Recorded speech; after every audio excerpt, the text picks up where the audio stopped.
એક વખત ફરીથી એના એ જ અને સેમ ઇસ્યુ સાથે 16 નંબર સ્વસ્તિક સોસાયટી પંચવટી એરિયા કલોલનું આ મિત્સુબિશી હેવી ઇન્ડસ્ટ્રીઝનું સ્પ્લિટ એસી છે. તમે જુઓ ક્યારે સર્વિસ નથી કરાયું. કુલિંગ અને પાણી પરવાના પ્રોબ્લેમમાં આપણે કાઢી લાયા છીએ. આ બેક સાઈડ જુઓ આખું લેયર થયેલું છે અને પછી આ ફંગલ થતી હોય છે. જુઓ ઉપર આ જે તમને બેડ સ્મેલની ઇફેક્ટ આપતી હોય છે અને કુલિંગ પ્રોપર આપતી નથી. આના લીધે શું થાય કે તમારો પ્રોપર ફ્લો ઇન્ડોર તમને આપતું નથી. લાઇટ બિલ તમારું વધારે આવે છે. કુલિંગ પ્રોપર ના આવે.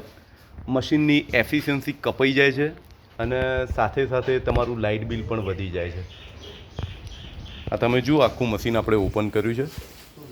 હવે આ જે ફેનના બ્લેડ દેખાય છે, આપણે જેમ સીલિંગ ફેનના 3 પાખિયા આવે છે એવા આવા 1000 જેવા પાખિયા આવતા હોય છે જે આપણને હવા આપતા હોય છે. આ બધું બ્લોક છે જુઓ.